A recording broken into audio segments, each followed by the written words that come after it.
Hey, it's Ronald the Rules Lawyer. I'm in my casual era. I'm going to talk with you all about D&D 4th Edition and Pathfinder 2e. When I started playing tabletop role-playing games in 2010, it was with Pathfinder 1st Edition, and we were deep in the edition wars at that time. I think they were more acrimonious than the current edition wars. In fact, I stood firmly on the side of Pathfinder and against D&D 4th Edition. I never played it. Still, 4e is in the DNA of Pathfinder 2e. Lead rules designer of Pathfinder 2e worked on 4e. I have some thoughts about 4e, but I figure I'll intersperse them when reacting to this video by OldeGreybeard. And I think he's built his audience mainly on the basis of his coverage of 4e. I've since started running 4e. My opinion has definitely changed since 2010. There's a number of things I like about it, and also like less about at least compared to Pathfinder 2e, and not to diss on 4e at all. I think there's the obvious fact that Pathfinder 2e has the benefit of hindsight, and 4e was very innovative and should get credit for what it innovated.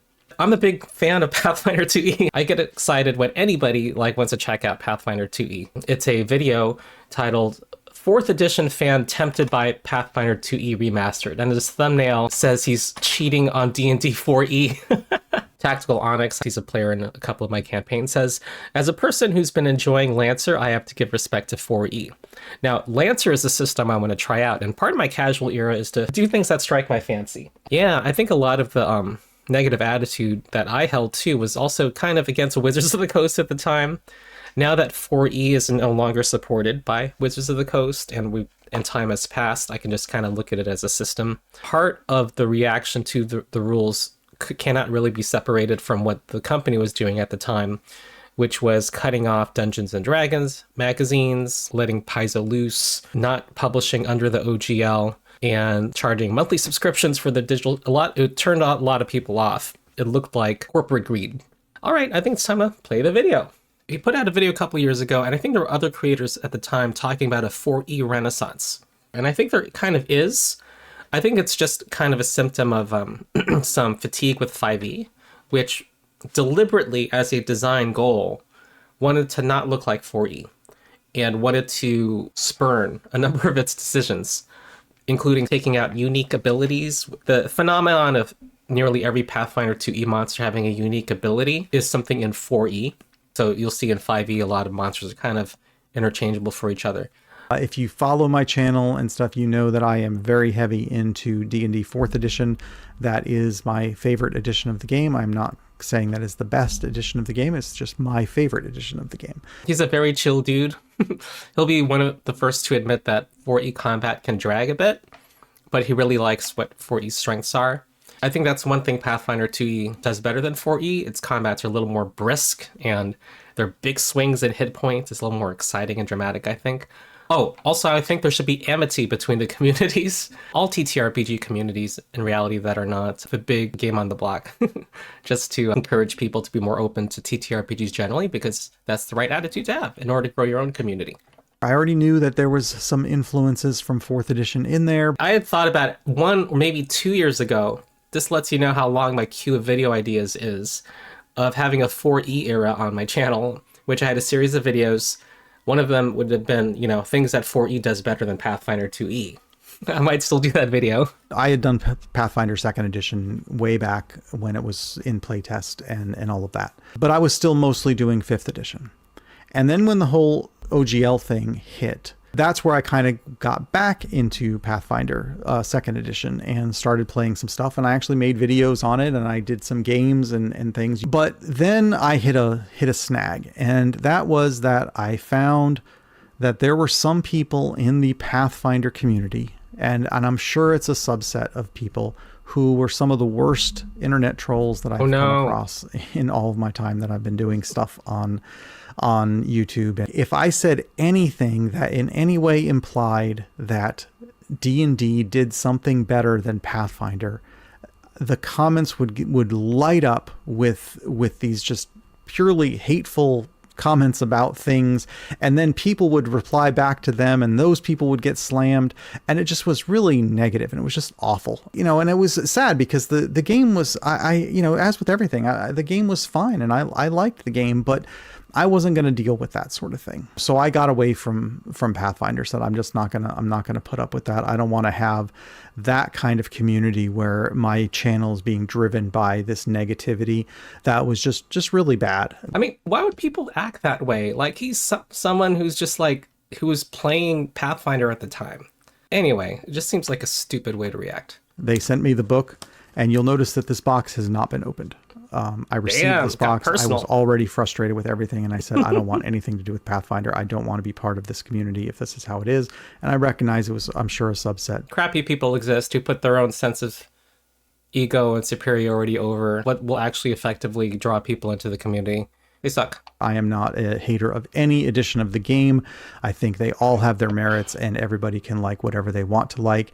I will say good things about every version of the game. I will say bad things about every version of the game, and give my honest opinions. I wanted to dig into Pathfinder 2nd Edition and see what was the remastered version. And this is where I thought it was interesting, because for the people that complained about how D&D 5.5 was just a money grab and Wizards was just trying to get more money from people by making it not really a new version, but it's a new version. Well, let's be honest. Paizo, they had their reasons to do the remastered. I get that, but they also split the books, and so that now there's essentially 4 books that you would really get: the 2 players core book, the GM book, and the monster core book.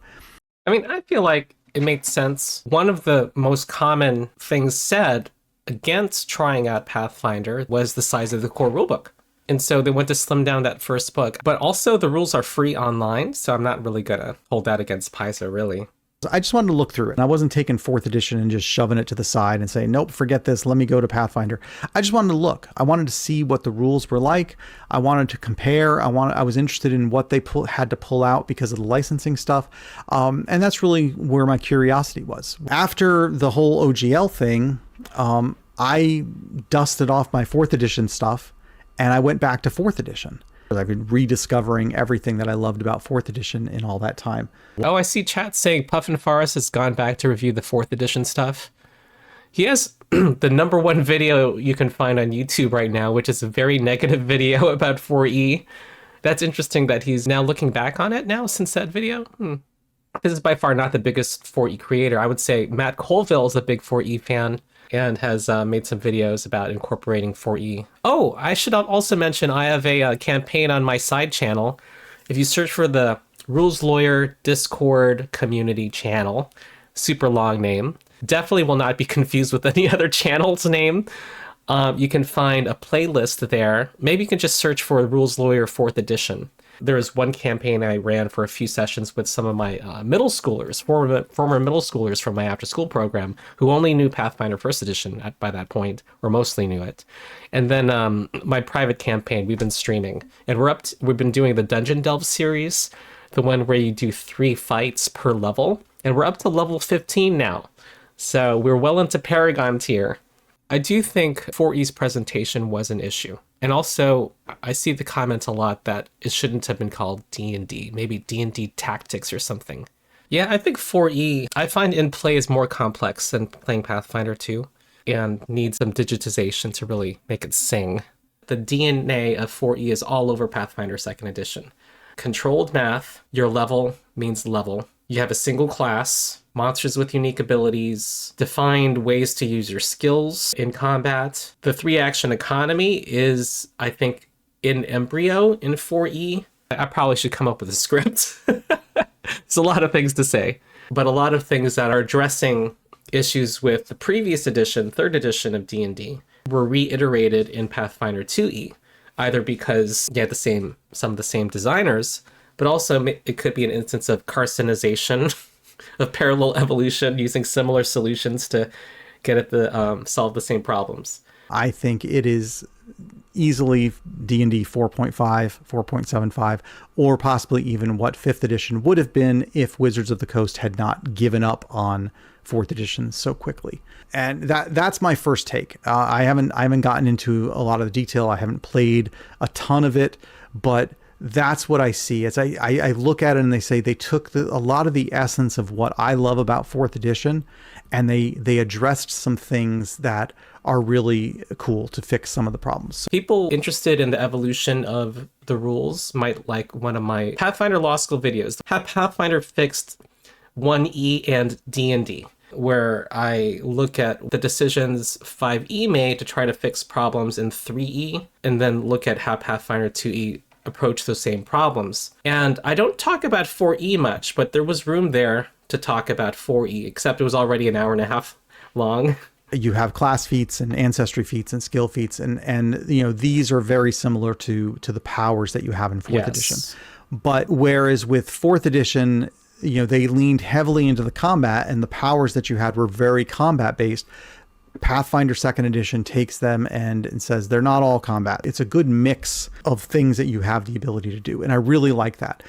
4th edition, I do feel that is an area of 4th edition that could have been better. I do think they tried to fix it when they added skill feats in the Player's Handbook 3, but by then it was a little too late. Mm-hmm. So there were some things that 4E in its initial Player's Handbook, they had a definite vision, and there are some things I wouldn't say they walked back on, but they addressed some complaints about some things in that first book, is my understanding. First of all, there were 8 classes in Player's Handbook 1, and there were 4 defined roles. They were very in their box.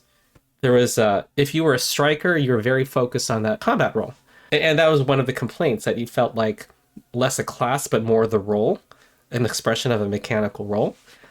And so the subsequent Player's Handbooks had some more classes that were striker, but with the possibility of leaning into being a leader in addition, or a controller in addition to striker being your main shtick. And also lack of multi-classing. They would, I think, introduce something like hybrid. I don't know exactly what they did, but that was in Player's Handbook 3. Another thing, too, was that the combats are pretty long, and it was like a feeling of whittling away at hit points. They redid the monster map with Monster Manual 3. And what he's talking about here, I'm just hearing it for the first time, having skill feats, having some abilities that are not just combat. That was one of the complaints about the initial rollout of 4E.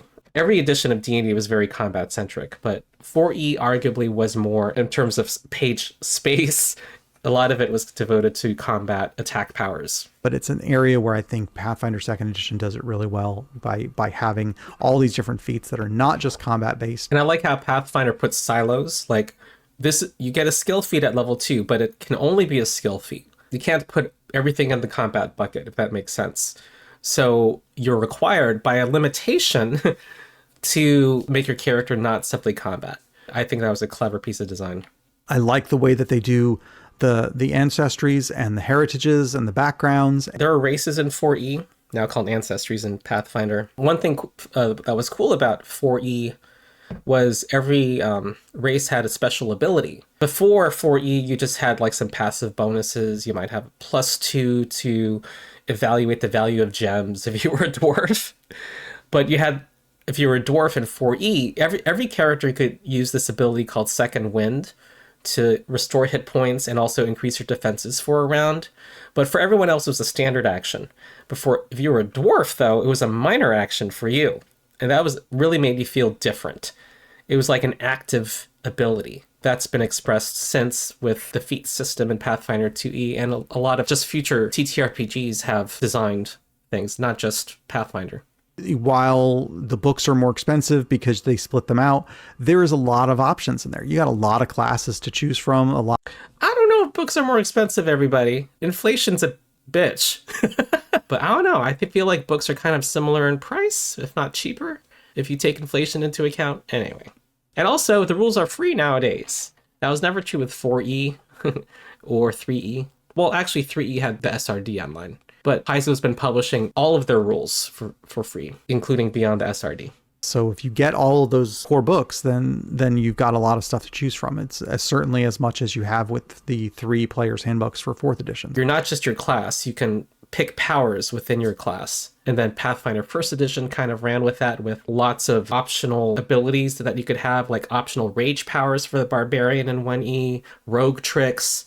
And then you had the archetype system in Pathfinder 1E, a lot more of that spirit that 4E kind of, I don't know if they pioneered it, but definitely popularized it. I think Pathfinder is not as overwhelming as you might think. In 5.5, you have very few choices in reality. 5th edition is very much, you're given a path to go down when you make your character. Path Walker.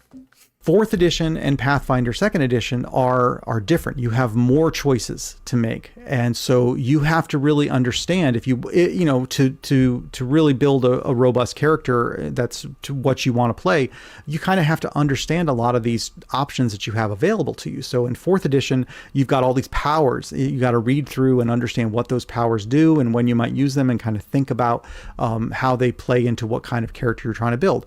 With Pathfinder 2nd edition, you have all these feats and you got to look through the different feats. With 4th edition, when you're making a first level character, you basically are choosing like 4 powers, and you have roughly about 10 different powers that you have available. So whether they're at will or encounter or daily, you're going to be choosing 4 from that mix. Whereas in Pathfinder 2nd edition, you get a class feat, and you've got about 7 class feats to choose from. And then you're going to get an ancestry feat, and you might have maybe 5 ancestry feats. And then you got some skill feats, and there's a few more. So, it's about the same level of, as far as the number of options you have to read through and kind of understand in order to make your choices. So I think they're about the same as the level of difficulty, thinking about it from a new player's perspective. I think different strokes for different folks, but I do think it's a little simpler in Pathfinder 2E. This is partly subjective,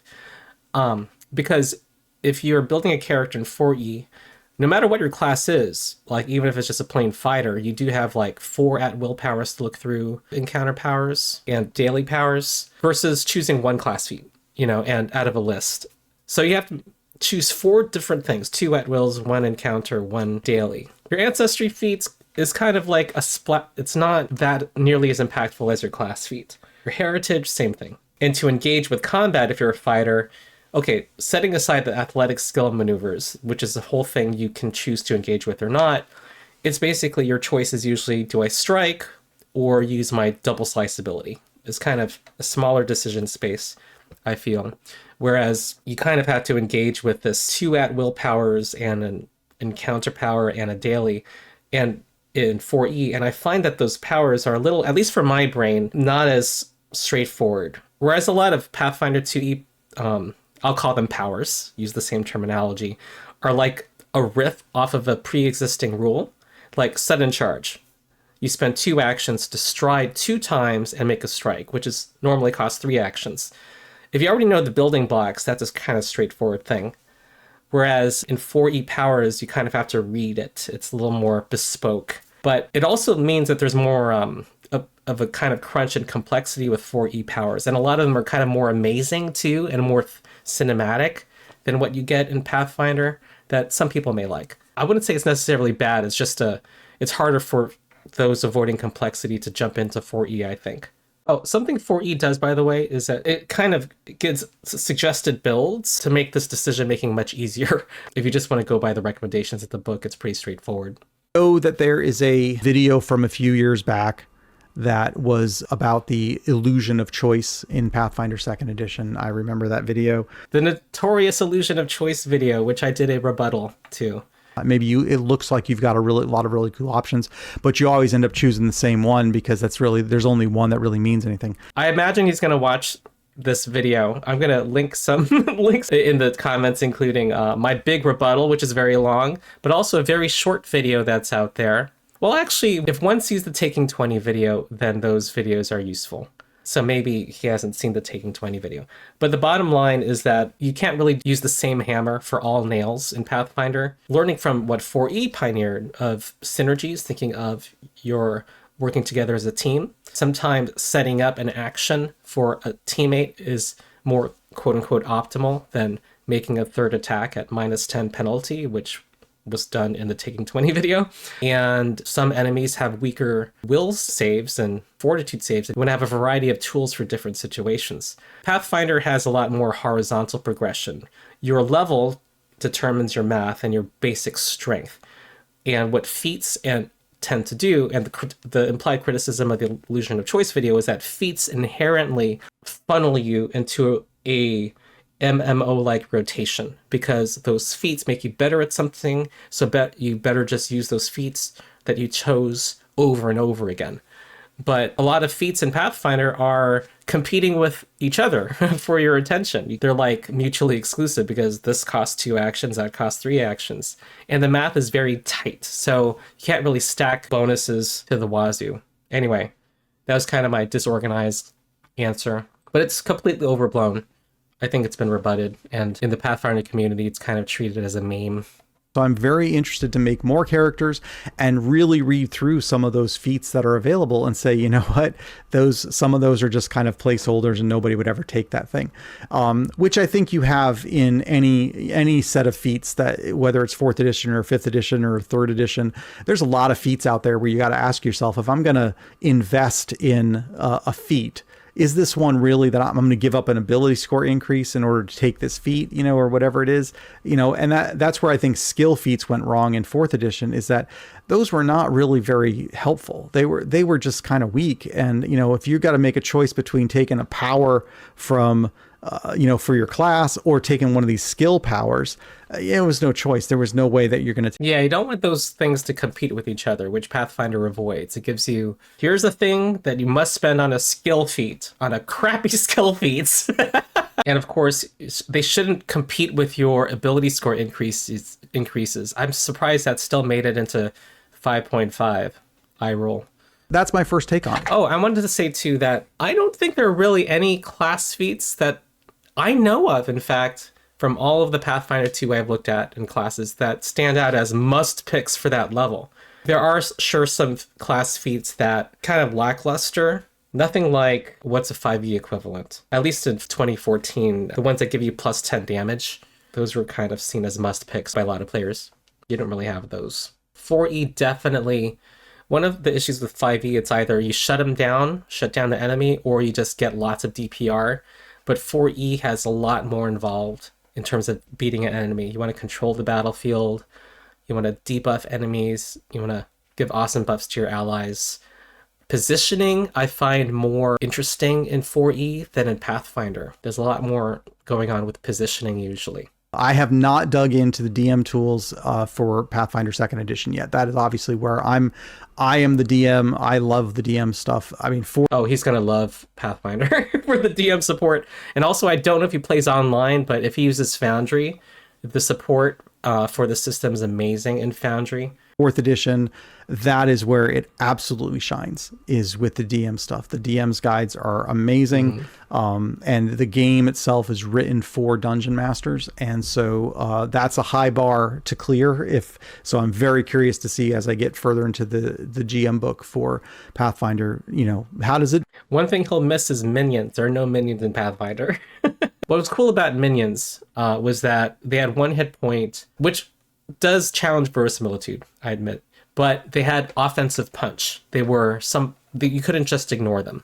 Also, it really gave a lot of value to your area AoE effects too, more so than Pathfinder. The other part of this, of why I was looking at Pathfinder, was the licensing. I think they did a pretty good job on this license. It seems very collaborative. The remedy is not that we're going to sue you or anything. The remedy is that you just got to bring it into compliance. It is supposed to be a community, and I feel like the license is kind of leaning into that. Way more open than the game system license. The game system license is just awful. And of course, a benefit from the permissive license of Pathfinder is that it can have the digital tabletops that you have in Foundry and others, whereas you can't find a lot of support for 4e. Now, I will say, though, that there's a great 4e Discord community where you can find out things that have allowed me to run an online game of 4e on Foundry. So if any of you are interested in playing 4e, I suggest that Discord. Bottom line is, I am really excited to look into it. I'm going to create some encounters. I'm going to create more characters. I'll probably do some side games and try it out and things like that. And we'll see how it goes. And then my next video or post somewhere down the road, you'll probably see me talking about, my next set of thoughts on those things. And I think that's probably about the extent of what I was going to talk about today. So. Okay. Anything 4E is better at than PF2. I commented in a recent stream that I think one thing 4E does better than Pathfinder. What 4E does is you can't just heal to full after the 50th combat of the day. So there's no medicine skill that gives you infinite healing. If you don't do well in the present fight, it's going to affect whether you're going to handle the gauntlet of challenges you're going to face during the day. And what the effect of that is that it means there's constant tension within an individual fight. Whereas in Pathfinder 2E, if you get over the hump and the fight is kind of a foregone conclusion, you're kind of going through the motions, because assuming that the DM's not pressuring you, the GM's not pressuring you with time-wise and wandering encounters, you're likely going to have enough time to heal to full. So anyway, I thought that was a thing that 4E did better. And it has its own cons as well. It's not completely a plus for 4E. So what are other things 4E does better? Well, I mentioned, I think positioning in combat's more interesting in Pathfinder, in 4E. There's just more ways to play with that. Also, if you want a kind of a more higher fantasy feel, there are powers you can get at level 1 that feel like they're like 8th level feats in Pathfinder. It's just kind of a higher fantasy feel, which could be a minus for other people. Other people might not want that kind of level of amazingness at level 1. Depends on my mood, but I think overall, what I like about 4E is that it does what it does and is committed to it. Whereas 5E, it's kind of trying to do a lot of things at once and doesn't do any particular thing well. And it acts like the market leader. Let's try to be a middle ground for a bunch of people. That might be fine for some tables, but I don't like the pressure on the DM. That in particular I have a strong opinion about, that the DM's supposed to patch it all together. What do you think PF2 marshals need to feel as explosive as a 4E marshal using a daily power? The daily powers in 4E are strong because they're daily powers. I think Pathfinders, they don't have that. That's a conscious decision they've made. What we've seen, and I made a post about this in the Pathfinder subreddit, are more flashy abilities that marshals can have access to, but they are something you kind of need to manage as a resource, kind of. They're not as straightforward as you can use this every turn. Recent examples would be the exemplar, and while it's not a marshal, the kineticist. You do have essentially once per encounter abilities in Pathfinder 2E characters, but they're usually not with the marshals, though. My personal preference is I like what Pathfinder's done. That has kept the marshals feeling awesome while still having basically at-will abilities, by giving them more interesting decision-making between their at-will abilities. Do you think 4E would have done better if it had released with the VTT stuff it was originally intended to? Yes. There's a lot to track. One of my criticisms of 4E is that the math is less controlled, as in Pathfinder, or +5 added to your bonus through feat choices, synergies from allies giving sheer numerical bonuses to you. But that also means that there's kind of a lot to track. It was definitely improved compared to 3rd edition D&D and 1E Pathfinder. There are a lot of spells that improved, basically give you a +4 bonus to your wisdom score, which would change like 10 stats on your sheet. 3E was crazy, and 4E streamlined that, but it was still relatively a lot to track. And also situational, like you get this bonus that lasts 1 round, or it lasts 1 round, but it only triggers if one of that enemy's allies is standing next to it and their turn starts. Something like that. There'll be lots of little things you have to track that digitization would have helped a lot with. Anor says, when 4E released, we were entrenched with 3.5 and our excessive 3.5 book library. People were still playing, 3.5 was still very popular is what I'm hearing. And they had just released 3.5 in 2003. They were releasing books very frequently, like several books a month. And then they come out with the announcement for 4E. It seemed like they could have waited longer and waited for some more fatigue with 3E. So the timing was poor in that sense. Plus the fact that it supplanted the previous edition and called itself D&D. That was going to lead to a more negative reaction. Dylan Galt says, 4E did not support the rugged individual. You had to work together. Yep. That spirit definitely continues in Pathfinder. But yeah, in 5E, you can kind of be your individual hero and do your super thing. And people should join my Discord. Join the 4E channel that we have there. So that's it. I enjoyed being with chat. We got 80 people in chat. That's amazing. 500 people total. Yeah, my casual era continues. And thank you all. I will see you all next time.